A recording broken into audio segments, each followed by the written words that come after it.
Bismillahirrahmanirrahim. Assalamualaikum warahmatullahi wabarakatuh. Alhamdulillahirabbil alamin. Wa bihi nasta'in ala umurid dunya waddin. Wassalatu wassalamu ala asyrafil anbiya wal mursalin sayyidina Muhammadin wa ala alihi wa sahbihi ajma'in, amma ba'd.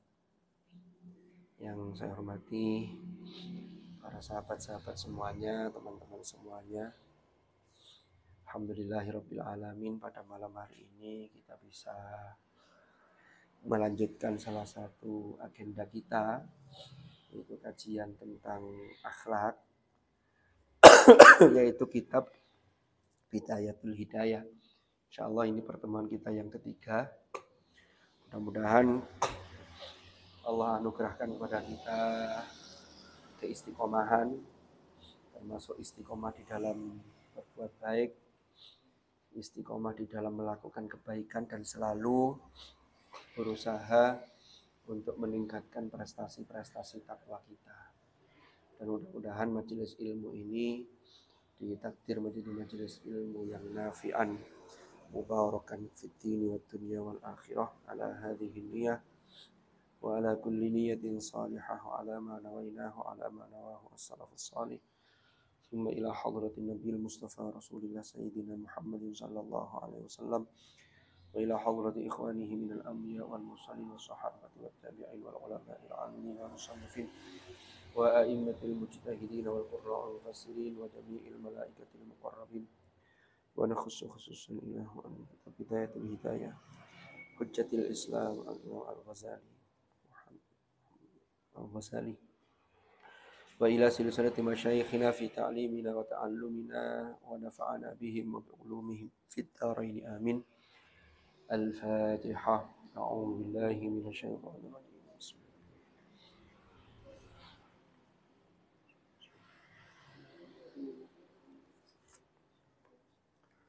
Bismillahirrahmanirrahim. Qala al-muallif rahimahullahu ta'ala wa nafa'ana bihi wa bi ulumihi fid dharain amin. Kita melanjutkan muqaddimah dari kitab Bidayatul Hidayah.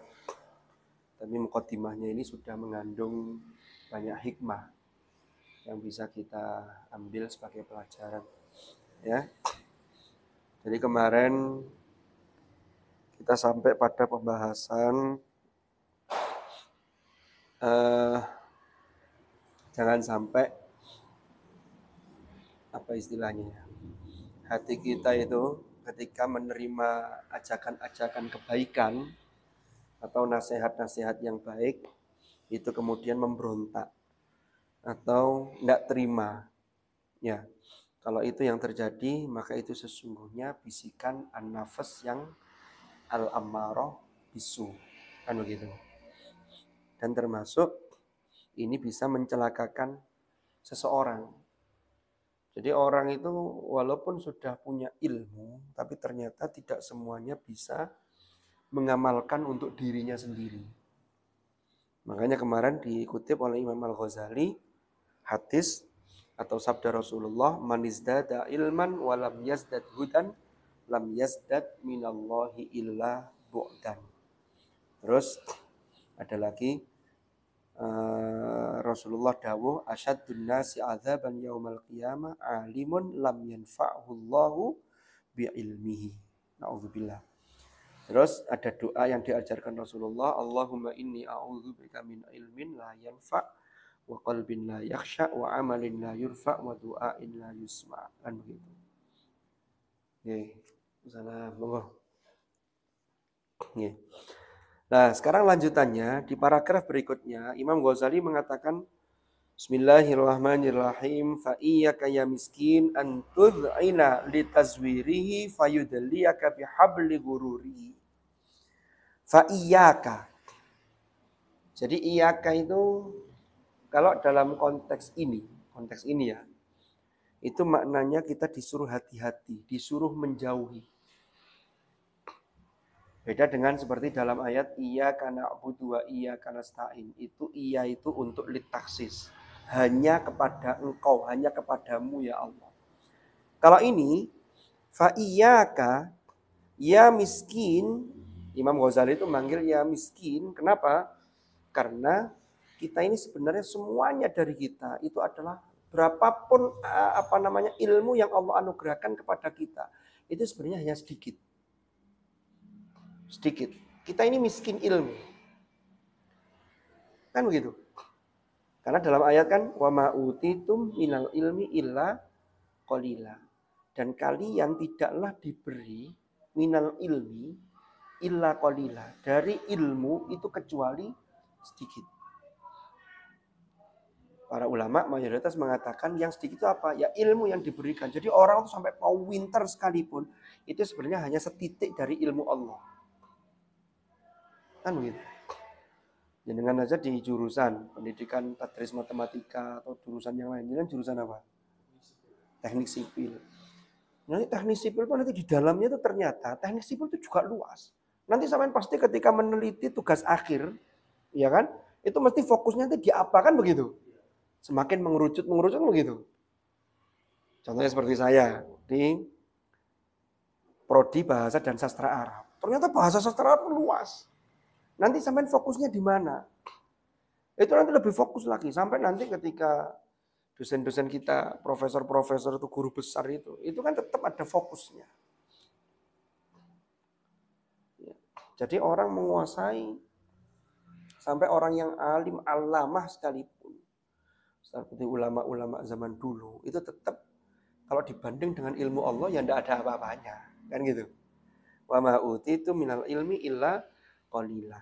Makanya kita itu tidak layak dan tidak patut untuk menyombongkan diri kita. Ayatnya dalam surah Yusuf itu wa fawqa kulli dzi ilmin alimun.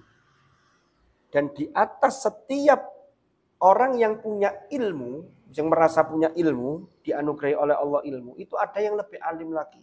Dan yang paling atas lagi adalah Allah, yaitu alim. Bahkan alimun bidzatis sudur. Kan begitu. Nah ini diingatkan oleh Imam Ghazali. Fa iyyaka ya miskin antuzina, agar engkau berhati-hati. Ya, litazwirihi terhadap tipu daya setan. Jadi setan itu sering menipu manusia. Fayudliyaka, maka mengulurkan. Ya, mengulurkan sopo setan ka kepadamu bihabli gururihi, dengan tali tipu dayanya. Gurur itu tipu daya, sesuatu yang sakjane itu buruk, tetapi dilapisi dengan sesuatu yang seakan-akan itu indah. Makanya dunia itu disebut wamal hayatud dunya illa mataul gurur. Tidaklah kehidupan dunia itu kecuali hanyalah perhiasan yang menipu. Sampai tahu perhiasan yang menipu itu kayak imitasi itu. Jadi tiruan atau sesuatu yang aslinya dalamnya itu busuk, dalamnya itu buruk, tapi dilapisi dengan sesuatu yang indah sehingga membuat orang itu tergoda. Itu gurur. Setan itu godanya begitu. Di dunia ini, masa muda. Ya. Terus setan itu godanya dengan menunda biasanya.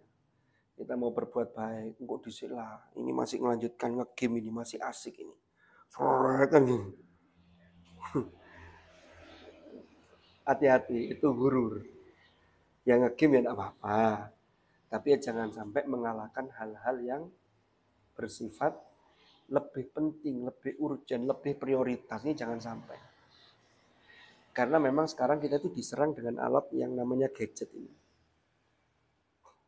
Sama nek wis salat, niat wiridan, niat ngaji, jauhkan.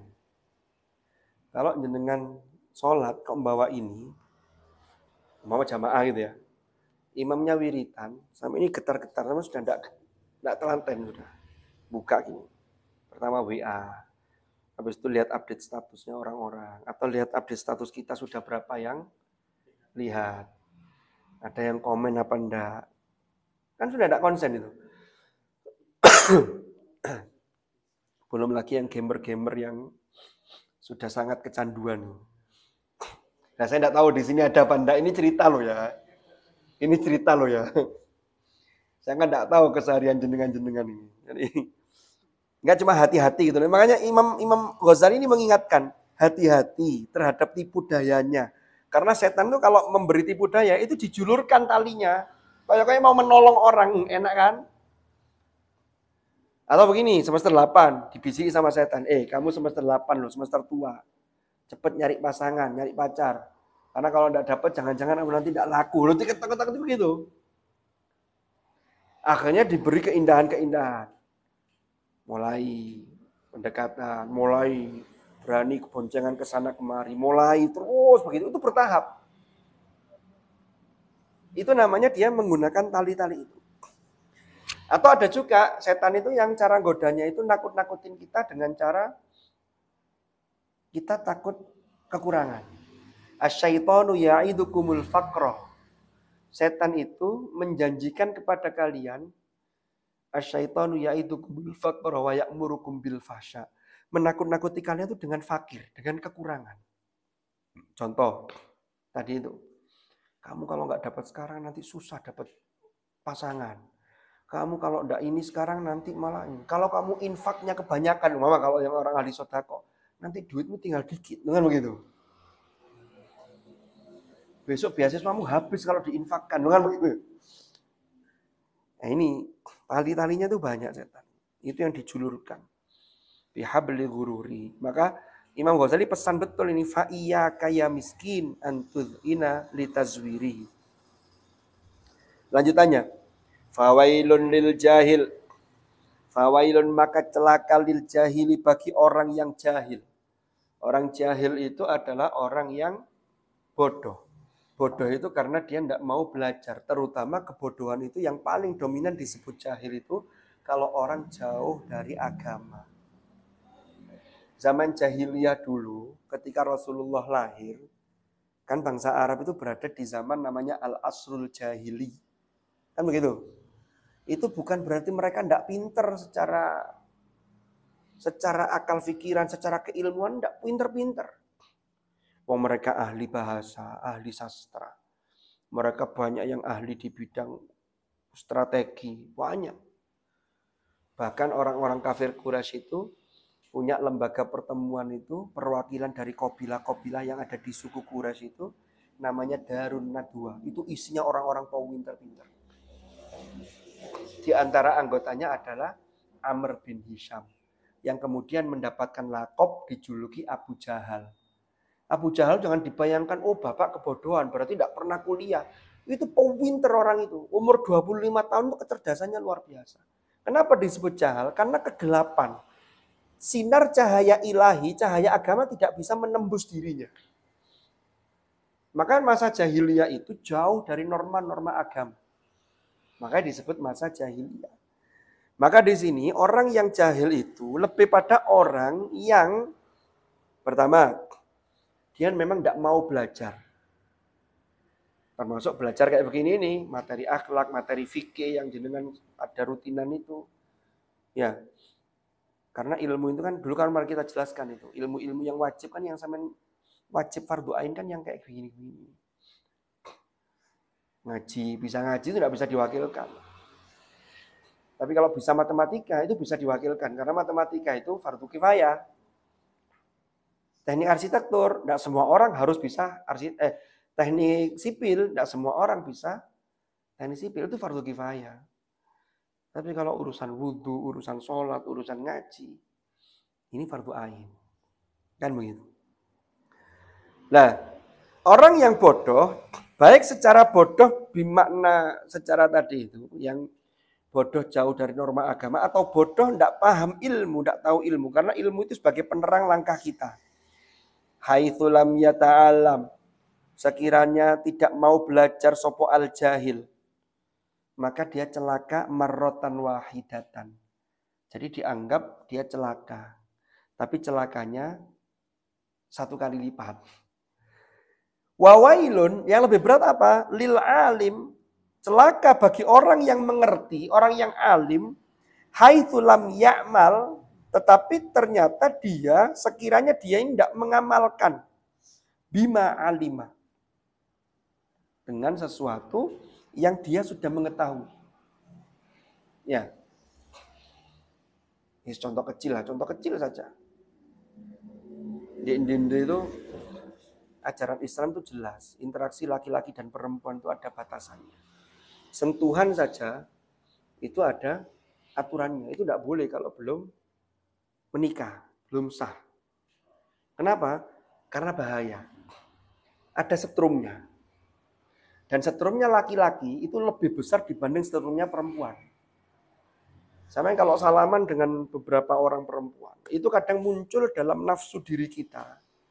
Saya tidak tahu kalau sampean ya, mungkin kalian orang-orang yang levelnya sudah wali.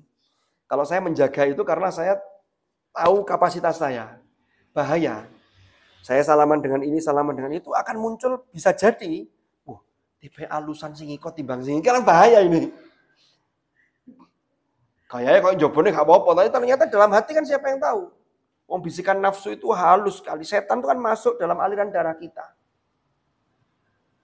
Ini yang harus kita hati-hati. Makanya tadi kan Imam Ghazali sudah mengingatkan, fa iya kaya miskin antuz inalitazwiri. Lo sudah tahu begitu, kok dilanggar? Kalau gak popos biasa, saya sudah akrab dengan dia. Wis tak rasa akrab-akrab jenenge lanang wedok tetep lanang wedok. Iya kan?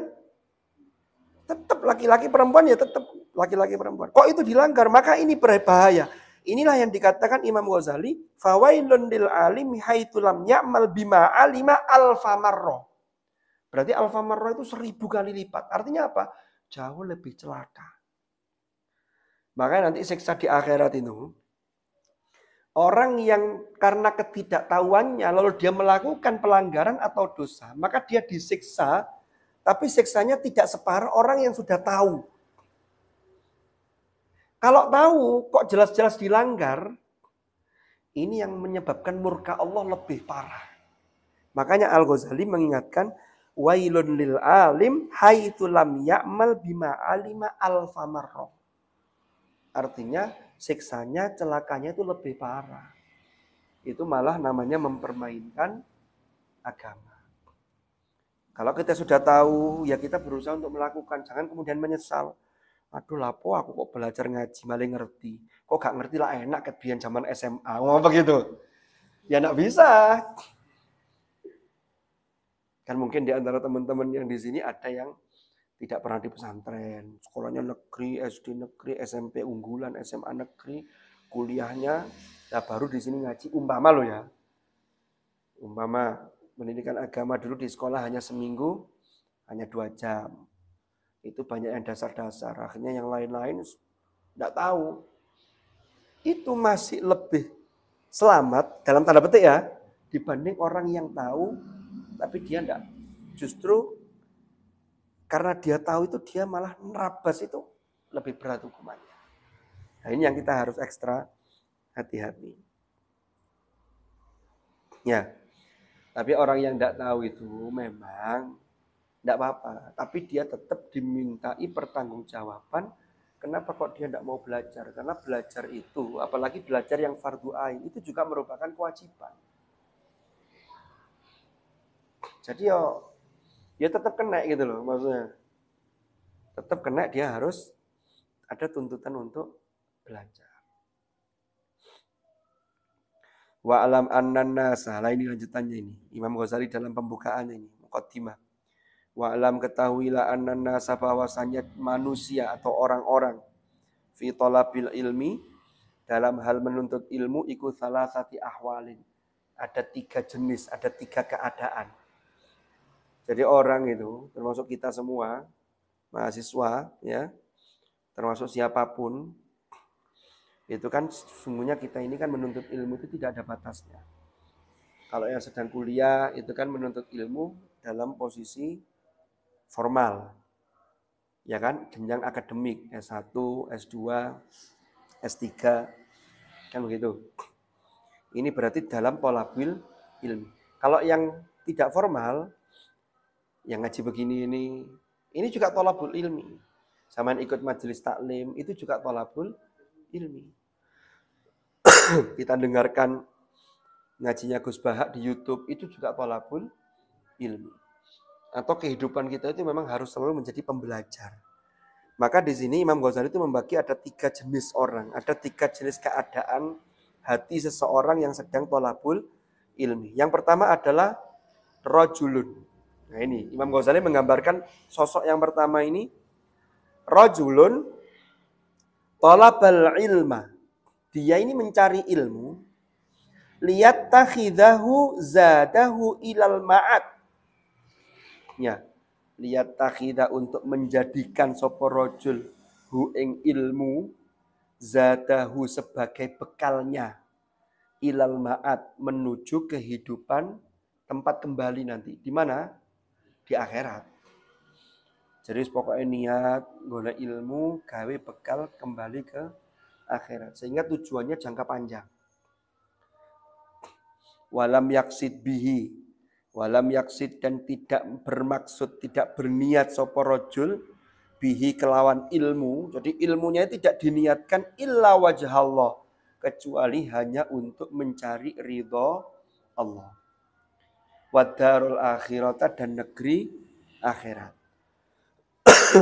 Fahadha maka utawi jenis ini, maka utawi hadar rajul iku minal faizin, termasuk orang-orang yang beruntung, termasuk orang-orang yang menang, termasuk orang-orang yang apa? Ya beruntung, al-faizin. Ini jangan sampai salah paham. Jadi gini, kita itu kalau melakukan sesuatu, niatnya akhirat, itu bukan berarti lalu kemudian menyepelekan urusan dunia. Enggak. Tapi justru orang itu kalau ingat akhirat, maka dia hidup di dunia itu akan serius. Tapi bukan semata-mata untuk dunia saja, tapi untuk akhirat. Kalau niatnya akhirat, maka dunianya akan baik. Dan nanti dunia akan ikut. Dulu guru saya itu pernah mengibaratkan begini. Orang itu kalau tujuannya jauh, maka yang samping-sampingnya ini nanti akan katut. Kita kalau ke Surabaya, maka Lawang, Pandaan, Sukorjo, itu katut, kelewat semua. Tapi kalau tujuan kita Lawang, Surabaya tidak kena. Nah kita tujuannya hanya dunia, akhiratnya tidak nyantol. Karena akhiratnya masih jauh. Dunia itu memang cepat dan dekat. Tapi tujuan kita jangan hanya di situ. Jadi begini, kita itu hidup itu tidak bisa memisahkan urusan kita dengan dunia. Tapi jadikanlah dunia itu sebagai wasilah menuju akhirat kita. Contoh, Allah anugerahkan kepada kita rizki. Lewat orang tua, lewat beasiswa. Itu kan lewat-lewatnya wasilahnya itu kan.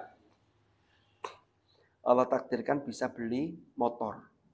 Motor ini yang mengantarkan aktivitas kita ketika hidup di dunia. Karena kalau mati kan gak bisa sepedaan.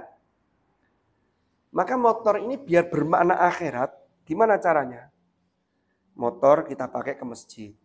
Kita pakai tidak untuk ke tempat-tempat maksiat. Kalau motor kita pakai ke tempat dugem, berarti motor ini menjadi wasilah yang mengantarkan kita ke tempat dugem, tempat maksiat. Berarti kita hanya sampai urusan dunia saja. Tapi kalau motor sampai pakai kuliah, habis kuliah balik ke sini, ke base camp sini, terus ke masjid, ke perpustakaan. Ini yang baik-baik dok. Maka motor itu urusan dunia tapi punya nilai akhirat. Bisa dipahami ya? Jadi jangan sampai begini. Kita itu ngapain sih ngoyo-ngoyo belajar? Toh kita nanti juga mati. Lah keliru.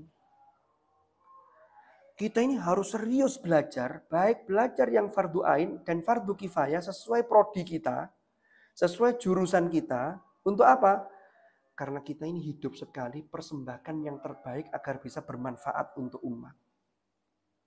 Coba kalau umat Islam tidak ada yang paham teknik sipil. Siapa nanti yang bisa ngukur beton sekian? Kan begitu. Harus ada umat Islam yang paham itu. Kan begitu. Lalu sampean bekerja, dapat gaji, Umpama nanti setelah kuliah kan begitu. Bagaimana kalau saya bekerja agar kerja saya ini untuk urusan akhirat? Pertama, jangan sampai kerja itu melalaikan kita dari kewajiban kepada Allah. Minimal kewajiban yang sudah melekat. Apa itu? Sholat 5 waktu. Kok ada orang kerja sampai sholatnya lupa, maka dia berarti urusan dunia hanya untuk dunia saja. Lalu yang kedua, hasil dari pekerjaan kita itu, bahwa kita dapat gaji, dari keringat kita lalu kita mendapatkan ujroh, maka itu kita gunakan untuk sesuatu yang bermanfaat untuk akhirat kita. Nanti sampai akan berkeluarga, untuk istri, untuk anak-anak, maka berikan rizki, carikan dari pekerjaan yang halal. Kenapa? Karena anak-anak ini akan tumbuh menjadi generasi yang menjaga kalimat tauhid. Maka kalimat tauhid itu yang sampean tasarrufkan untuk keluarga sampean, itu jadi jariah sampean. Itu berarti apa? Urusan dunia, kayak MS sekedar makan, minum, belikan jajan, tapi ini bernilai akhirat. Karena anak-anak kita ini kita arahkan untuk ngaji. Dia mengucapkan kalimat tauhid, membaca kalamullah, kan begitu. Tapi naudzubillah ya. Ada orang kerja siang malam, sholat lali, nanti habis dari pekerjaannya dia pesta-pesta minuman keras. Ini urusan dunia saja. Tapi dampaknya bahaya buat akhirat karena pelanggaran sekecil apapun di dunia itu nanti ada balasannya. Fama ya'mal mithqala dzarratin khairan yara wa may ya'mal mithqala dzarratin syarran yara. Sama, kebaikan, keburukan sama. Dulu tuh guru saya pernah cerita begini, nanti kalau di akhirat itu kok ada orang beriman yang dia itu rugi, ya rugi itu begini, dia bangkrut, maka dia tuh orang yang sangat parah nemennya. Sangat nemen parahnya, wali ya. Karena begini, dalam agama kita itu enaknya begini. Orang itu kalau sudah punya iman, sama niat mau melakukan kebaikan, itu sudah dihitung 1 pahala. Tapi kalau niat melakukan keburukan, penanya belum dicatat.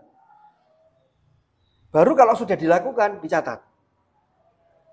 Berarti kebaikan tadi, sampean punya niat, tapi ojo ngumpul niat tok rek.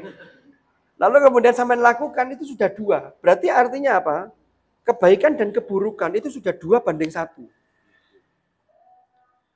Berarti ini ono uang sing sampai nanti rugi bahkan bangkrut. Orang bangkrut itu begini. Dia amalnya ngepas, tiba-tiba datang orang lain yang mengklaim. Ya Allah, saya tidak rela kalau dia ini masuk surga karena dia dulu menyakiti saya di dunia. Dia dulu punya tanggungan hutang sekian ribu. Terus gimana? Saya sahur sekarang. Oh, tidak bisa. Di akhirat sudah tidak bisa. Tidak ada urusan dengan uang.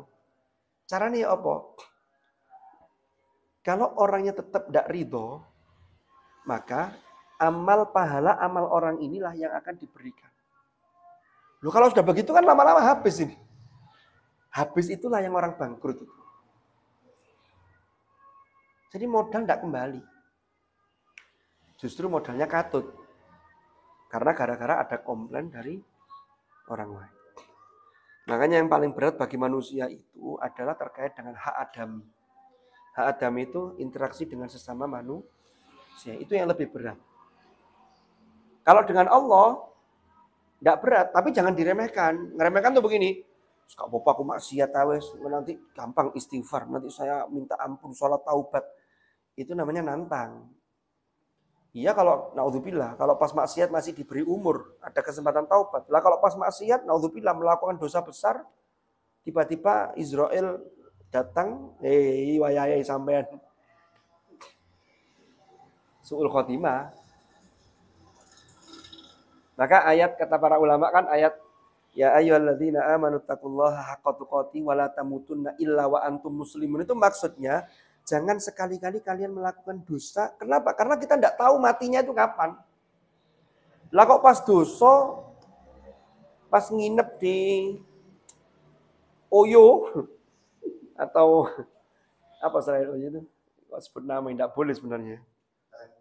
Red Doors. Nah ini bayar 50.000 nginep di situ dengan lawan jenis yang bukan mahram, ya lawan jenis, dan itu tidak diikat dengan akad nikah yang sah.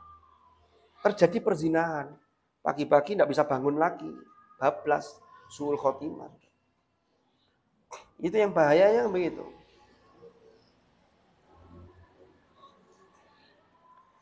Pokoknya gini, Rek. Sampean harus bisa membangun kebiasaan-kebiasaan baik dan mengikis kebiasaan-kebiasaan buruk sebelum usia 40 tahun. Kalau sampean sudah masuk 40 tahun kok punya kebiasaan buruk, apalagi menganggap dosa itu sesuatu yang biasa, itu menghilangkannya lebih sulit. Sampean belum 40. Tapi itu betul itu. 40 ke atas itu karakter itu sulit sekali, karakter buruk itu untuk dihilangkan. Makanya kebiasaan baik itu harus dibangun sejak dini, sejak awal. Ya. Lanjut. Jadi yang dimaksud oleh Imam Ghazali, kelompok yang pertama ini orang-orang yang dia mencari ilmu sampai niati, ya Allah, saya niat belajar teknik sipil, saya niat belajar tadris matematika. Karena ada ulama dulu yang juga ahli matematika. Siapa di antaranya, Mas?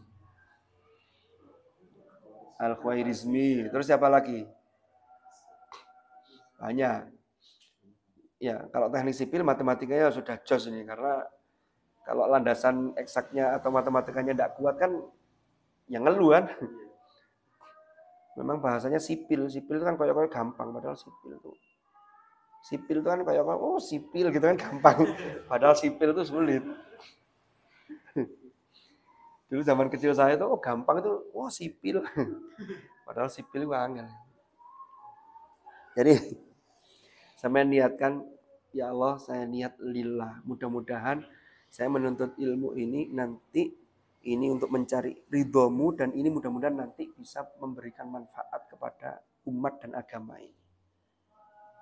Kok dini nanti sampean kerja dapat gaji, ya itu sudah niat sampean sudah dapat sejak sekarang. Itulah orang-orang yang al-faizin. Nah ini. Terus kelompok yang kedua. Kata Imam Al-Ghazali, warajulun talabahu, ada orang yang mencari ilmu liyasta'ina bihi ala hayatihi al-ajilati. Untuk meminta tolong atau niatnya itu hanya untuk agar mensupport dirinya dengan ilmu yang dia miliki itu untuk menunjang kehidupannya yang al-ajilah. Al-ajilah itu kehidupan duniawi. Jangka pendek, yang segera. Saya kuliah teknik sipil nanti saya pengen biar jadi orang sukses di bidang teknik sipil, saya pengen terkenal di dunia ini. Saya akan membangun menara, wah mau begitu ya, bikin terobosan biar nanti saya dipuji oleh orang-orang, dikenang oleh sekian generasi. Itu hanya niat untuk dunia. Beda loh ya, mama sampein bangun monumen. Niat saya ini agar monumen ini ya menjadi kekal, agar orang ini menjadi syiar, orang mengingat Allah. Monumen yang di situ monumen mengingatkan pada Allah. Beda dengan agar orang-orang mengingat saya, lu kan sudah beda. Kalau sudah bilang saya, itu berarti ada hadzun nafsi. Hadzun nafsi itu apa? Kepentingan diri. Hadzun nafsi kita, hadzun nafas kita. Jadi ada kepentingan nafsu kita di dalamnya. Ya. Wa yanala bihi al-izzah wal jaha wal mal. Ini. Dan dengan ilmu itu, orang ini berharap mendapatkan untuk memperoleh dengan ilmu itu yaitu kemuliaan. Kemuliaan di hadapan manusia. Walja, kedudukan. Walmal, harta. Bisa dia peroleh. Tapi kalau niatnya itu, ya eman. Kan begitu. Apalagi niatnya sampai berhenti di situ. Saya ingin harta yang banyak biar kaya raya, tanah saya di mana-mana. Biar saya bisa menceritakan ke orang-orang bahwa saya orang terkaya. Ya entek sampai di situ sudah selesai. Beda dengan begini. Ya Allah, anugerahkanlah kepada saya harta yang banyak agar dengan harta itu saya bisa menginfakkan harta itu di jalan yang engkau ridhoi ya Allah. Menjadi ladang amal jariah bagi saya. Lu itu beda. Kalau itu berarti kita minta harta, minta itu untuk larinya nanti kepada Allah. Sekarang itu sudah mulai banyak orang-orang yang punya kesadaran untuk itu. Teman saya di kantor itu, kan di Hay'ah Tahfidz Al-Quran itu beberapa orang itu menempati rumah orang yang tidak ditempati. Karena dia punya banyak rumah. Ada yang di Istana Gajayana. Orangnya rumahnya sendiri tidak di situ. Tapi di situ dulu pernah dikoskan. Akhirnya dia sekarang, kalau dikoskan saya hanya dapat pemasukan memang. Tapi kan urusan dunia. Akhirnya pingin yang lebih. Apa itu? Teman saya suruh tinggal di situ. Lalu ada santri yang tinggal di situ. Hanya disuruh ngelola yang bayar listrik saja, tidak bayar yang lainnya. Yang penting tempat itu dipakai untuk ngaji. Kan jadi jariah. Di situ dibaca kalamullah. Dihafalkan ayat-ayat Al-Quran. Jadi sekarang sudah banyak orang-orang yang begitu. Jangan daripada dibiarkan rusak kan eman. Dikontrakkan, kadang habis dikontrak orang, ya apalagi dikontrak mahasiswa. Itu jendelanya copot. Iya, tidak tahu kalau ini insya Allah aman ya. Aman. Kos-kosan itu kalau dipakai anak putra itu kok katanya lebih cepat rusak ini. Sama kayak di UIN itu. Mahat putra dengan mahat putri itu. Kalau wayai perbaikan kan sebelum maba masuk kan pasti ada perbaikan. Itu perbaikannya mesti lebih nemen di putra. Karena anak putra itu punya daya kreativitas yang cukup tinggi. Saya tidak tahu kalau ini sudah kontrak berapa lama di sini? Sudah dibeli ya sama BRI-nya? Oh enggak? Masih kontrak ya? Besar ini mahal ya kontraknya begini. Berapa? 25? Lebih ya? Apalagi daerah sini kan. Untuk 2 kamar gitu aja 20 gitu kan sekarang. Ini bisa 35, 40 ini mungkin ya. Hah? Ya wis. Ya golek kakan sampean susui lek kurang tak tambahi. Aku gak melu urun tapi. Sampean karek nggoni ya ini. Wis. Hah? Apa cik bayar? Melok bayar? Ini bersyukur lah. Nah, itu kan harus kita syukuri kayak begitu. Dengan cara apa? Yaitu tadi. Semakin aktif dengan kegiatannya. Karena kan Baitul Mal itu otomatis kan para muzaki itu kan karena mereka ini diberi kelebihan rizki oleh Allah, pengennya kan bermanfaat untuk umat. Maka sampean-sampean orang yang terpilih kan begitu toh. Dan itu harus betul-betul disyukuri. Jangan sampai kita ini kufur nikmat. Ya. Itu kembali remnya pada diri kita. Mudah-mudahan tadi kita termasuk kelompok yang pertama tadi, bukan yang kedua ini. Yang ini wahuwa alimun fi dzalika. Ini kata Imam Ghazali. Dan dia tahu tentang hal itu. Dia sadar. Kamu kuliah ngapain? Aku cek tadi pejabat. Saya biar ini niatnya jadi pejabat tok. Jadi ngejar. Jadi ngejar jabatan, ngejar pangkat. Mustashirun fi qalbihi rikakata halihi wa khissata maqsadihi. Dia ini dalam hatinya itu terasa sebenarnya. Dia merasa dalam hatinya, apa itu? Keburukan kondisi hatinya dan juga kehinaan maksudnya. Hina itu maksudnya itu saja nih gak api. Tapi kapan mana ya kesempatan nih. Mau begitu. Maka kata Al-Ghazali, fahadha minal mukhatirin. Maka utawi hal ini, iku minal mukhatirin.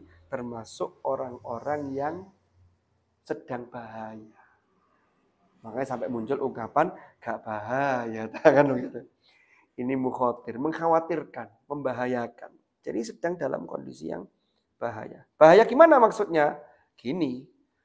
Fa in ajaluhu qabla taubati khifa alaihi min su'il khotimah.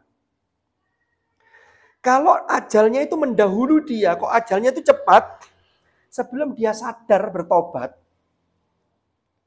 khifa alaihi min su'il khotimah. Dikhawatirkan orang seperti ini itu termasuk nanti meninggalnya dalam keadaan su'ul khotimah. Ini yang berbahaya.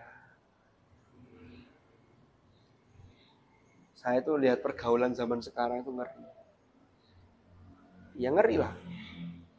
Sama teman-teman kan mungkin ada yang dengan bangganya menceritakan, aku kemarin habis ngamar loh di sini.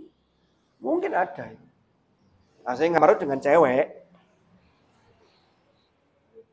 Mungkin ada, tapi mereka itu biasanya punya komunitas-komunitas tertentu.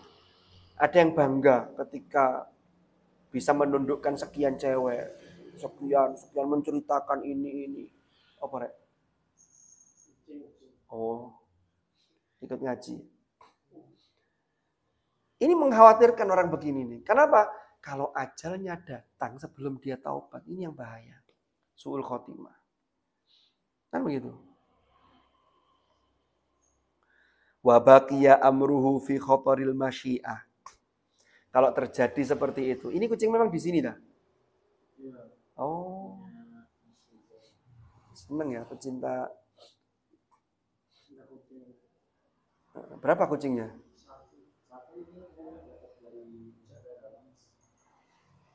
Tapi api bulunya halus. Bersih gitu loh. Oke, kita lanjutkan. Ini ada iklannya kucing. Tidak apa-apa, kucingnya ikut ngaji.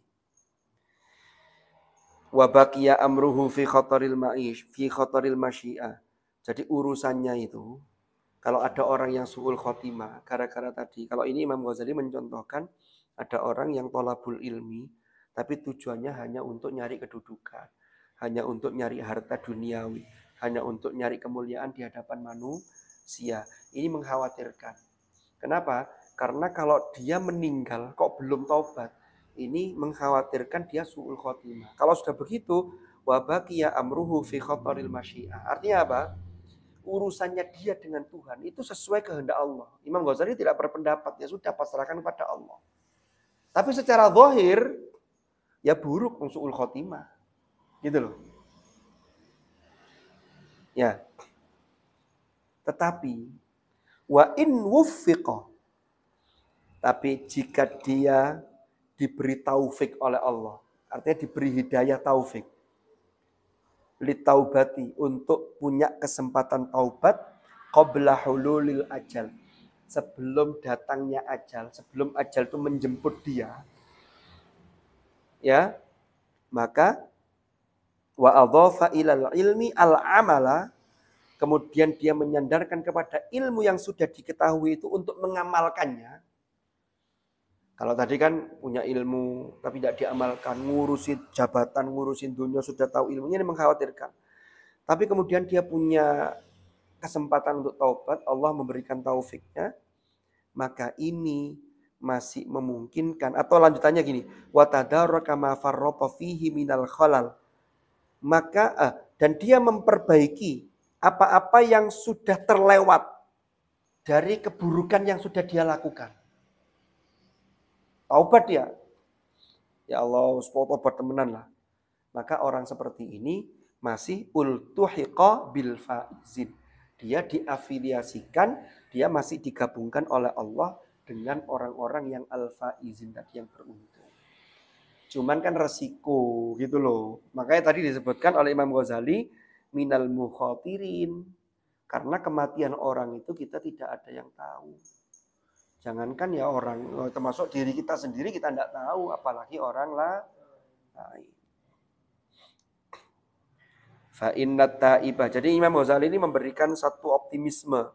Orang-orang yang sudah berbuat buruk, niatnya tidak baik, atau berbuat maksiat, ini agar segera bertaubat. Jangan diterus-teruskan keburukannya. Fa innat taibah, maka sesungguhnya orang yang bertaubat minadz dzambi, dari dosa-dosa. Karena saking maha taubat, maha penerima taubat Allah itu tawab, maka kaman la dzambalah, seperti orang yang la dzanba, tidak ada dosa, iku maujud lahu bagiman. Jadi orang yang taubat itu seperti orang yang tidak punya dosa. Tapi ingat ya, Level ini dulu pernah saya sampaikan kayak level dosa itu kan ada yang ghafaro, Allah itu mengampuni. Mengampuni itu ghafaro dalam arti menutup. Kalau al-afu itu menghapus. Kalau sudah parah, dihapus tidak bisa, maka ditutup. Kalau ditutup tidak bisa, ya kita minta rahmatnya Allah. Begitu. Kaman la dzambala.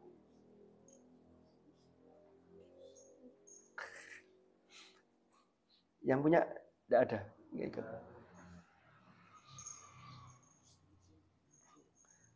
Sedikit lagi, satu lagi. Sekalian 3 ini. Nanti biar pertemuan yang akan datang biar segera masuk ke materi. Sedikit lagi Ustaz nih. Enggak apa ya. Tidak salah kemana-mana. Warajulun tsalitsun. Nah ini, orang yang ketiga. Kan tadi Imam Ghazali menggambarkan sosok yang pertama tadi yang mencari ilmu itu niatnya lillah. Yang kedua, niatnya untuk dunia. Kalau yang niat untuk dunia, ini mengkhawatirkan. Kalau dia tidak sadar-sadar, maka ini bahaya kalau tidak tobat. Dikhawatirkan su'ul khotimah. Tapi, kalau dia punya kesempatan tobat, Allah memberikan taufiknya, hidayahnya, lalu dia tobat, dia masuk kategori al-faizin tadi. Nah yang ketiga, warajulun tsalithun. Rajul yang ketiga, orang yang ketiga, istahwadha alaihi syaitan. Ini yang paling parah ini. Istahwadha menguasai alaihi ing atasi rajul sapa asyaitanu syaitan.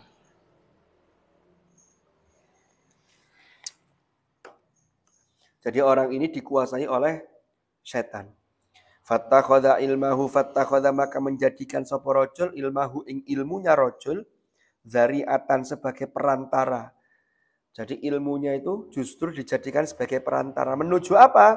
Ilat takatsuri bil mal, untuk memperbanyak harta, untuk menumpuk harta, wat tafakhuri bil jah, untuk berbangga-bangga dengan kedudukannya. Ini yang bahaya ini. Ada orang itu punya ilmu, tapi karena dia dikuasai hawa nafsu dan juga setan, sehingga ilmunya itu menjadi perantara untuk takatsur fil mal tadi. Tafakhur bilja. Wa ta'azzuzi bi kathratil atba.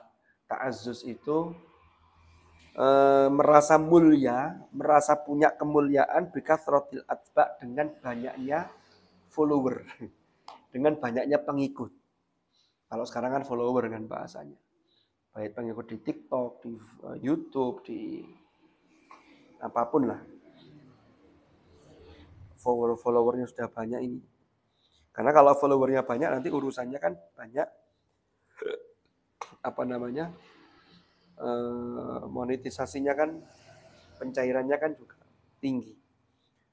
Tapi kalau niatnya tetap kembali ke yang tadi, kalaupun ada itu untuk kebaikan, kemaslahatan ya tidak ada masalah. Kan seperti siapa? Ustaz Abdul Somad, itu kan dari YouTube beliau kan per bulan berapa? Saya pernah baca berapa, lupa saya. Banyak.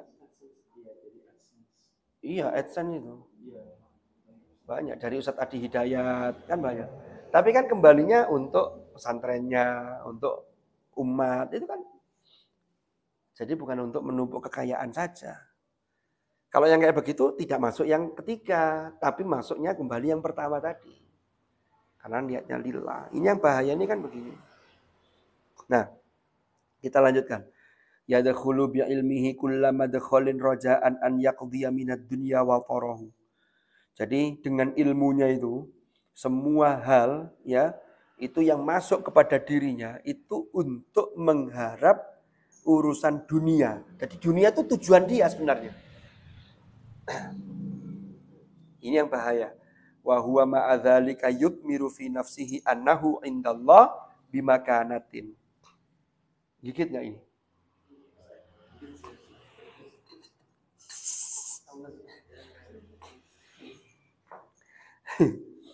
Lanjutannya ini. Wa huwa ma'adzalika. Wa huwa utawi rajul yang ketiga tadi yang dikuasai oleh setan tadi itu, ya, yang menjadikan ilmu itu sebagai perantara untuk nyari kedudukan, nyari harta, ya. Walaupun sebenarnya dia ini menyembunyikan dalam jiwanya annahu indallahi bimakanatin. Jadi dirinya itu masih merasa dia punya kedudukan di sisi Allah. Litisamihi bisimatil ulama, karena ada keserupaannya dengan ulama, dengan nama ulama. Watarasumihi birusumihim, dan juga gambarannya itu dengan gambaran ulama. Dalam hal apa? Fizayyi wal mantik. Fizayyi dalam hal pakaian. Wal mantik, cara berbicara. Ma'atakallubihi ala dunya zahiran wa batinan. Padahal orang ini rakus terhadap dunia, baik secara zahir maupun secara batin. Contoh, naudzubillah. Ada orang winter. Bahkan orang-orang di masyarakatnya itu nyebut dia ulama. Naudzubillah. Ini contoh. Punya santri. Lalu santrinya putri, malam dipanggil. Untuk ritual ini harus begini. Ternyata terjadi pelecehan. Itu bahaya sekali. Karena begini, orang ini jubahnya pakai jubah seperti ulama. Tapi tujuannya nyari harta. Tujuannya untuk menuruti nafsunya. Menerabas syariat-syariat, aturan-aturan yang sudah ditetapkan oleh Allah. Di hadapan orang banyak, dia menjaga, koyok-koyokan. Tapi kalau ketika tidak ada orang, sepi, perbuatannya seperti itu. Tapi kalau Allah sudah buka aibnya itu gampang sekali. Maka ada sebutan, kiai mencabuli santrinya, naudzubillah. Itu menurut Imam Ghazali dan menurut kita, itu sebenarnya kiai yang model rojulun salithun istahwadha alaihi syaitan. Saja ini bukan kiai. Naudzubillah. Kenapa? Karena ilmunya malah menjerumuskan dia. Malah menjadikan semakin jauh dari Allah. Ini yang harus diwaspadai. Jadi dia itu masih merasa, saya ini punya kedudukan di sisi Allah. Bahayanya kayak begitu. Bahaya ini. Padahal terhadap dunia itu rakus. Apa rakus itu ya? Bahasa agak halus apa? Ya sama aja itu. Ini bahaya sekali. Atau mendekati, mohon maaf ya, penguasa. Tapi niatnya menjilat, bukan niat untuk mengingatkan. Kalau niatnya menjilat, penguasa melakukan pelanggaran, melakukan keburukan, terus pokoknya dicarikan dalil agar bisa mendukung. Nah ini yang namanya penjilat, bahaya. Tapi kalau mendekati penguasa untuk mengingatkan, itu masih boleh. Cuma tinggal kuat apa enggak dengan godaan takatsur bil mal, tafakhur bil jah tadi itu. Karena kadang-kadang manusia itu kalau sudah diiming-imingi kedudukan, jabatan, dengan gaji sekian, waduh, banyak yang luntur kemudian. Padahal kalau sudah luntur, ini derajatnya turun jadi yang ketiga ini. Ini yang diwanti-wanti oleh Imam Ghazali. Maka lanjutannya begini. Fahadha minal halikin, maka utawi ini rojul yang model begini ini, iku minal halikin, termasuk orang-orang yang rusak. Wa minal hamqa al maghrurin, ya, termasuk orang-orang yang bodoh yang dia tertipu oleh setan.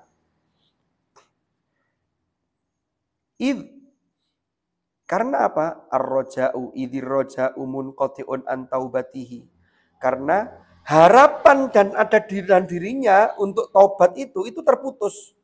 Kenapa? Lidhonnihi annahu minal muhsinin. Karena dia menduga dirinya itu adalah orang baik.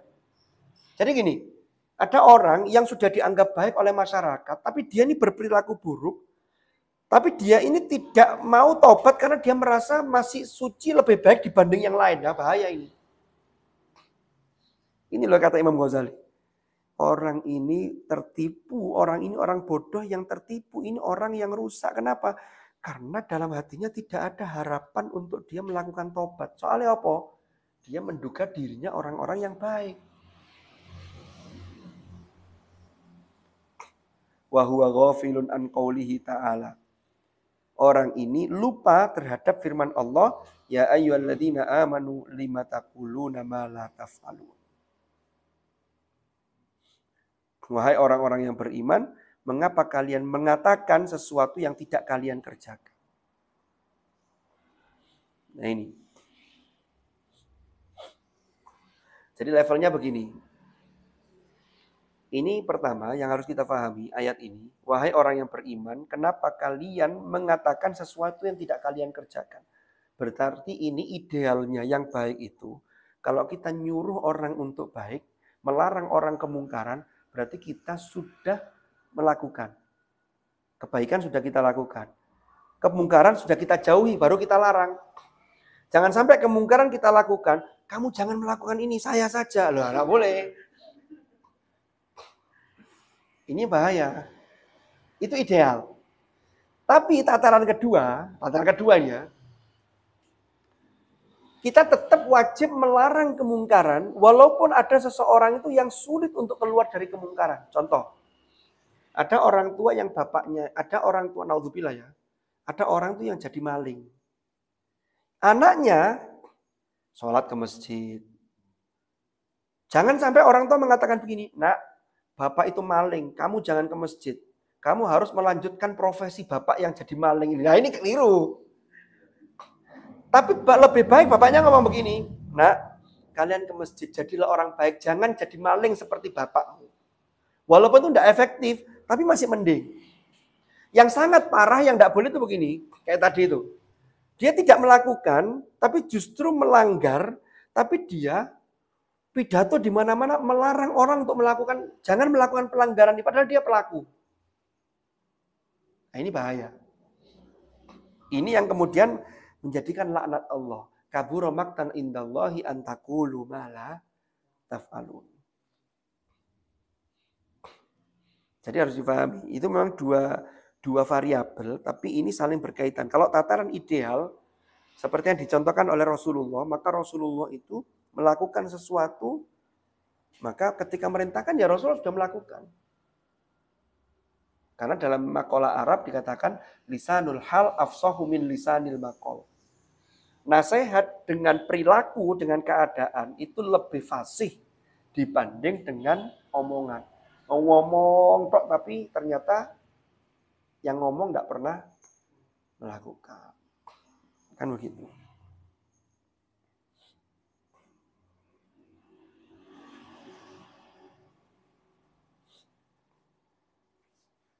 Wa huwa mimman qala fihim Rasulullah sallallahu alaihi wasallam wallahu a'lam bissawab. Ini insyaallah muqaddimah satu pertemuan ditambah materi insyaallah sudah bisa masuk. Saya kira cukup itu dulu. Jadi ada 3 jenis orang tadi yang dalam kondisi menuntut ilmu. Tadi ingat ya, menuntut ilmu itu bisa difahami, menuntut ilmu baik secara formal ataupun yang informal atau non-formal. Yang non-formal itu ya sepanjang kehidupan kita itu sesungguhnya kita adalah thalabul ilmi. Atau orang yang sudah punya ilmu, tapi jangan sampai ilmu kita itu justru malah naudzubillah yang ketiga tadi. Yang justru dengan ilmu itu kita malah tujuannya untuk dunia, nipu orang lain, melakukan pelanggaran tapi tetap merasa sebagai orang baik. Ini bahaya. Sekarang itu kan banyak zamannya ya, orang sebagai pelaku tapi ketika dia diingatkan, dia macak sebagai korban, playing victim. Itu banyak sekarang kayak begitu. Apalagi zaman era-era media sosial kayak begini. Banyak orang yang tidak tahu permasalahannya itu langsung menghakimi. Apalagi sekarang orang banyak ngejar hanya untuk nyari viewer. Seperti kemarin, ini contoh ya. Contoh sedikit ya. Di UIN itu rame gara-gara ada flyer sholat Idul Adha diimami oleh perempuan. Padahal, sampai nggak dengar. Oh, nggak dengar. Padahal di Ma'had, itu kan di Ma'had itu, mahasantri putra dengan putri itu kan sangat banyak, 4 ribuan. Kalau dipusatkan di satu tempat di Masjid At-Tarbiyah, nggak muat, mesti sampai panjang. Maka ada wacana, di putri Masjid Ulul Albab itu dibikin sholat sendiri, karena sholat ini kan sunnah. Wes, akhirnya ada flyer yang sebenarnya itu masih belum selesai editannya, sudah kadung keluar. Akhirnya banyak yang buat konten, Saya lihat itu ada di YouTube itu viral di UIN Malang, sholat Idul Adha diimami oleh perempuan. Padahal itu tidak jadi terlaksana, tapi bikin beritanya begitu. Akhirnya yang komen itu UIN itu menyesatkan dan sesat, di mana-mana UIN itu sesat, loh sampai begitu. Waduh, ngomongin. Padahal itu kan orang tidak tahu. Orang yang tidak tahu itu dikira masjid di UIN itu cuma satu. Padahal masjidnya kan untuk Mas Santri Putra sendiri, Putri sendiri. Kalau kampus lain kan masjidnya biasanya ya satu. Mau begitu kan, yang besar ini satu gitu kan. Ya wes ramai begitu. Jadi di medsos itu netizen banyak emang hujat padahal tidak tahu pokok permasalahannya. Ada pertanyaan? Cukup? Wonten.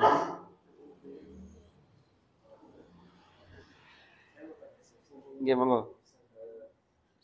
Jadi kan tadi itu kan kita tuh kalau misalnya termasuk menuntut ilmu yang sifatnya public yang sama kayak sesuai sama jurusan. Iya, betul. Kalau misalkan itu tuh kalau misalnya kita mau niatnya itu harusnya niatnya itu nggak sampai niat kita buat jadi sukses aja atau buat apa gitu kan.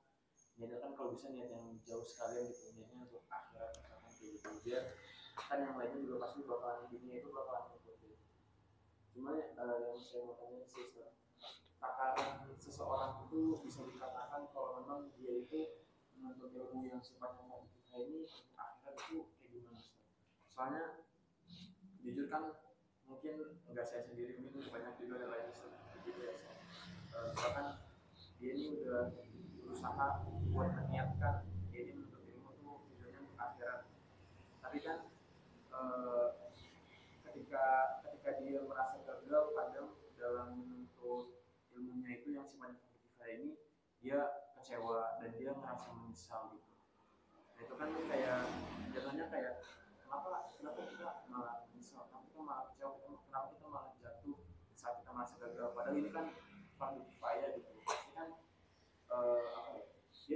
dia kayak merasa menyesal gitu. Bahkan kan ibaratnya rasa sesalnya dia ini atau rasa kecewanya dia ini melebihi rasa kecewa ketika dia itu meninggalkan kewajibannya atau meninggalkan sholat itu, dia rasa kecewa itu malah lebih besar yang rasa kegagalan dari kegagalannya itu. Itu gimana? Jadi begini, sudah? Memang untuk urusan niat itu kan ada dalam hati. Urusan kita ini motifnya apa itu yang paling tahu itu diri kita. Pertama, kalau kita ini sebagai orang yang beriman, memang yang paling utama itu pertama kewajiban-kewajiban kita kepada Allah. Tapi dengan tidak meninggalkan yang fardu kifayah termasuk menuntut ilmu sesuai dengan prodi dan jurusan tadi itu. Cuman fenomena yang ada memang untuk usia-usia remaja, usia-usia muda, itu memang kita ini masih lebih suka pada hal-hal yang sifatnya yang nampak secara zahir. Kita ini kalau ngejar sesuatu, nilai kita tidak bisa A, nilainya C gitu kan. Itu kan rasa kecewanya tuh berat. Padahal kalau kita ninggalin sholat itu kadang-kadang nggak terasa. Dianggap itu hal yang biasa. Inilah yang harus kita rubah. Artinya apa? Memang kalau bisa itu yang fardu kifayah itu juga jangan sampai nilainya jelek. Tetap harus ada ikhtiar. Tapi tadi itu loh, jangan sampai meninggalkan yang wajib-wajib itu. Nah, terus niatnya itu kadarnya seberapa? Apakah boleh kalau orang menyesal ketika dia fardu kifayah kok dia merasa penyesalan, tuh nilai saya kok jatuh ini, kenapa saya kok begini? Sebenarnya boleh, tapi tetap jangan sampai kadar yang wajib tadi itu yang kalah gitu loh. Artinya begini, apapun yang kita lakukan sebenarnya acuannya itu ada pada surat Al-Insyirah. Al-Insyirah itu kan ayatnya begini. Kita dari belakang ya. Fa idza faraghta fansab wa ila rabbika farghab. Wa ila rabbika farghab itu sebenarnya kunci. Sampai melakukan apapun, termasuk studi, termasuk melakukan menjalani usaha-usaha dalam kehidupan ini. Farghab itu rabbik ila rabbika farghab itu berarti cantolan pautan itu harus kepada Allah, itu yang pertama. Sampai sudah berangkat kuliah, ya Allah bismillah, saya niat menuntut ilmu karena Engkau. Itu sudah cukup. Kok kemudian di tengah perjalanan ada masuk ini sedikit-sedikit begini, itu wajar. Tapi tetap Allahnya kan sudah nyantol gitu loh. Jangan sampai sejak awal tuh aku kuliah ini muka-muka lulus oleh kerjaan enak dan sugih. Mulai sugih kok aku ketutup kono, mandek dek kono eman gitu loh. Nah, berarti pilihannya bukan pilihannya. Berarti begini. Pola pikir yang seperti tadi itu. Pertama, tetap kewajiban kepada Allah itu tetap harus nomor 1. Tapi dengan tidak mengenyampingkan juga tugas-tugas kuliah. Jangan sampai nanti begini, kamu nggak ngerjakan tugas kenapa? Enggak, saya karena fokus ibadah. Loh, wong kewajiban kepada Allah. Nuntut ilmu itu kan juga wajib. Termasuk ilmu yang fardu kifayah. Allah itu loh tidak menuntut banyak. Allah itu hanya nuntut pertama yang wajib bagi kita apa? Laporan 5 kali sehari. Itu kan minimal. Kalau ada waktu luang, kalau sampean bisa mendawamkan yang sunnah, longgar pagi. Jadi jeda waktu yang lama antara satu sholat dengan sholat yang lain, Allah sisipkan kesunahan di situ. Subuh dengan zuhur disisipkanlah ada sunnah duha. Isya sampai subuh ada sunnah tahajud, ada witir. Kan begitu? Itu karena saking kasih sayangnya Allah. Cuman karena kita abai dengan itu sehingga kita itu sampai detik ini ya. Itu kadang masih belum bisa merasakan kebutuhan kita akan ibadah itu. Sehingga kalau sudah nugas, fokus nugas, itu begitu wahai sholat, begitu kan. Itu masalahnya ada di situ. Karena kalau farghobnya sudah kuat, itulah nanti wa ila rabbika fa idza faraghta fansab, maka fansab akan diberi pertolongan oleh Allah. Maka sampean mundur ke ayat berikutnya. Fa inna ma'al usri yusran, inna ma'al usri yusra. Allah akan berikan kemudahan. Karena farghob kita kuat, fansab kita bagus. Kalau farghobnya enggak kuat, fansabnya enggak bagus. Kan begitu. Orang itu kalau motivasinya lillahnya kurang, itu kadang kena godaan, goncangan apa dikit dia goyah. Gampang goyah. Nah, orang yang kuat itu karena farghobnya kuat, maka disitulah Allah janjikan ada 2 kemudahan ketika orang itu menghadapi satu kesulitan. Modalnya apa? Farghob. Keyakinan husnudzon yang kuat kepada Allah. Nah, husnudzon itu harus dibarengi dengan apa? Dengan usaha zahir. Pertama ibadah kita kepada Allah. Makanya ayatnya itu iyyaka na'budu wa iyyaka nasta'in. Na'budunya didahulukan. Ayatnya kan bukan iyyaka nasta'in wa iyyaka na'budu, tapi na'budu. Disitulah kita minta pertolongan. Wong yang membuka pikiran kita yang buntu itu siapa kalau bukan Allah. Sampai menghadapi persoalan, ada tugas dosen ini, deadline-nya tanggal sekian harus selesai, padahal materinya sulit, dosennya killer, begitu.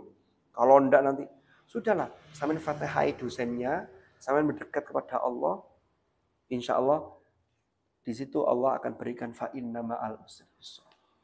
Sampai kalau baca riwayat ulama terdahulu ya, saya pernah baca itu biografinya Ibnu Sina. Ibnu Sina itu kalau ulama dulu jangan ditanyakan. Ilmu yang wajib itu sudah beliau kuasai. Karena sejak kecil itu Quran sudah di luar kepala. Ilmu-ilmu syariat itu. Baru belajar yang lain.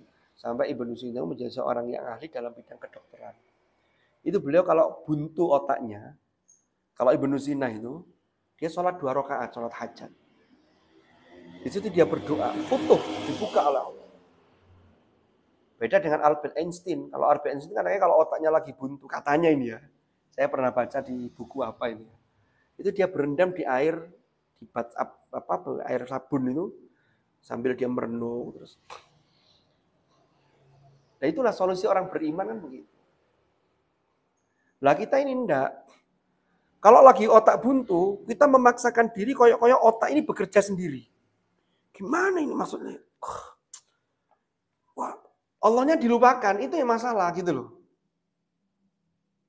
Akhirnya tidak futuh-futuh. Futuh itu apa? Futuh itu ada keterbukaan pemahaman dalam hati kita. Nah, tapi kalau soal kadar niat menuntut ilmu lillah, yang penting sampean berangkat, ya Allah saya niat kuliah ini lillah, sudah. Beda dengan begini, ya Allah sampean lupa Allahnya, Wah, berangkat tuh macak keren, pakai spray. Kenapa? Karena nanti habis kuliah jam ini saya ada janjian ke kantin sama cewek. Lah, ini sudah beda ini. Kalau sampean berangkatnya sudah lillah, kok kemudian di sana pas ke kantin ketemu dengan teman-teman asal dalam batas yang wajar ya, tidak ada masalah. Kan bukan niat dari awal tadi. Tapi dalam batas yang wajar, jangan kebablasan. Kalau kebablasan ya naudzubillah, ini yang bahaya. Saya kira itu. Jadi yang dikuatkan di farghobnya nanti, farghobnya dulu, nanti kalau farghobnya kuat, fansobnya akan kuat, disitulah Allah menurunkan fa inna ma'al usri yusra.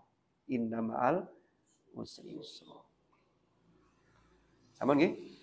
Ada?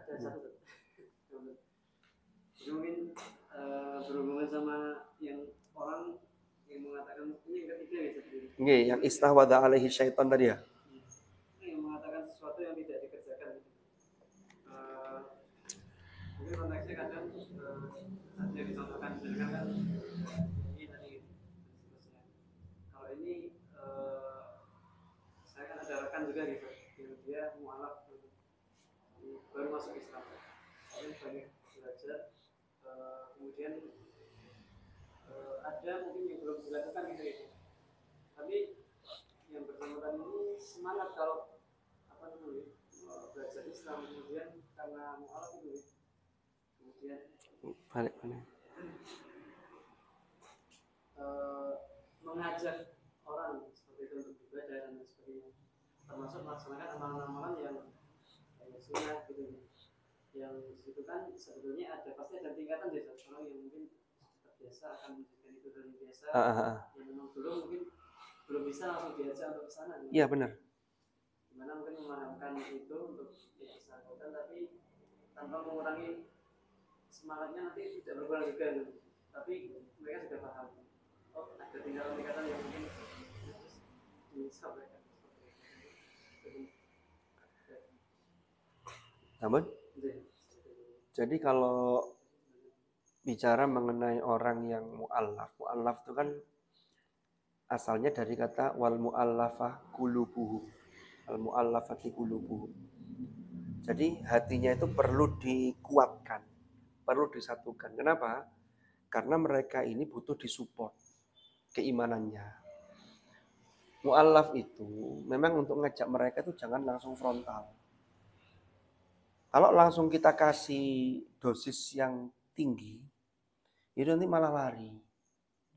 Jadi pertama itu paling tidak sholatnya yang wajib dulu. Nanti seiring berjalannya waktu, itu sedikit demi sedikit kita ajak. Memang tataran idealnya yang ini maksud jenengan itu yang ngajak itu yang tidak mu'allaf atau yang mu'allafnya ini ngajak orang lain yang belum masuk Islam. Ini seperti itu. Ngajak temannya. Mengajak teman. Nah. Tapi mungkin saya mengetahui kalau belum tahu secara detail. Bagaimana kita mengingatkan secara baik ini? Memahamkan kepada mu'allaf itu kalau ngejak orang lain yang belum masuk Islam, gitu tak maksudnya? Anu mawon. Jadi Islam itu kan begini. Kalau bahasanya Rasulullah itu berilah kabar gembira, jangan menakut-nakuti. Mudahkanlah, jangan mempersulit. Jadi orang itu ada namanya tahapan fiqhud dakwah. Ada fiqhud dakwah. Fiqhud dakwah itu adalah fikih, tataran praktis untuk ngajak orang, tapi berbasis ajakan. Jadi kalau ngajak orang, kalau yang mu'allaf tadi itu, pertama sholat wajib. Dia semangat. Kalau dia semangat, memang dosis ditambah tidak apa-apa. Ini kan kembali kepada orangnya masing-masing. Nah, kalau dia ngajak orang lain agar mau, ya mungkin kita biasa ajak diskusi. Mau diskusinya begini. Setiap orang itu kan beda-beda. Dalam Islam itu, setelah orang bersyahadat, rukun Islam itu yang kedua itu setelah syahadat itu adalah sholat. Maka paling tidak itu sholatnya dulu itu dijaga. Sholat yang 5 waktu itu loh, hafidhu ala sholawati wa sholatil wusta. Itu dulu. Nanti baru yang lain. Itu soal tahapan. Nah kalau ada mu'allaf yang semangat, saya khawatir kadang-kadang begini. Ya nggak hanya mu'allaf ya. Orang itu kan kalau dia kemudian jadi baik tapi drastis langsung seret terwagap, itu nanti gampang ngedrop. Umpama Ada orang tidak pernah ngaji, tidak pernah baca Quran. Setelah dapat habis ngaji wejangan begini, wah saya harus ngaji. Langsung digetno, saya mau ngaji 1 hari 1 juz. Itu paling kuat seminggu. Setelah pekan kedua, berat. Makanya yang baik itu adalah, kata Rasulullah itu adalah perbuatan itu yang walaupun dia sedikit tapi dia lumintu. Lumintu itu apa? Terus menerus. Apa saya lupa itu hadisnya itu. Itu yang bagus. Nah kalau yang lebih bagus lagi ya banyak ya terus menerus, itu yang bagus. Cuma kan untuk mencapai itu kan enggak gampang dan enggak semua orang. Gitu loh, Ustaz. Jadi memang semua itu butuh proses. Karena dalam hati manusia itu kan punya sifat jenuh, punya sifat. Kalau langsung digetno itu wah, eman nanti. Kalau sudah ngedrop malah enggak mau sama sekali. Anak kecil itu kan kadang-kadang masih usia-usia bermain. Kadang ada karena ambisi orang tua, nanti biar orang tuanya yang dapat nama. Mohon maaf ya, anaknya ini langsung disuruh ngaji sekian. Wah, memang kelihatannya sregep, tapi ini bahaya. Bahaya apa? Nanti di usia remaja, kadang dia sudah selesai sregepnya, kesel dia cilian. Yang baik itu gimana? Itu tadi ada tahapan dosisnya ditambah, seret begitu. Itu kalau itu nanti bisa istiqomah.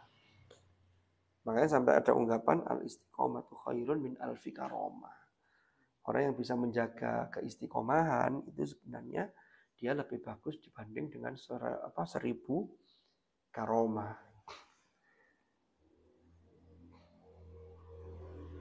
Ya sama kayak kita loh, kita juga begitu. Mana yang bisa kita lakukan? Yang jelas kalau yang wajib ya jangan ditinggal. Terus kalau yang sunnah, saya kira ngoten. Ya. Cukup ya? Wallahu a'lam bishawab. Mudah-mudahan manfaat, mudah-mudahan barakah. Al-Fatihah.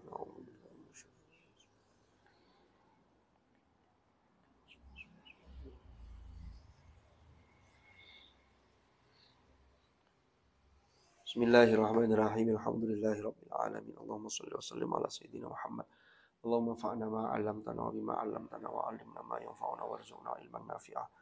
Allahumma ja'al ijtima'ana hadha ijtima'an marhumah wa tafarruqana min ba'dihi tafarruqan ma'sumah wa la taj'al ma'ana wa fi mashaqi wa la mahruma bi rahmatika ya arhamar rahimin. Wa sallallahu ala sayyidina Muhammad walhamdulillahi rabbil alamin. Al-Fatihah.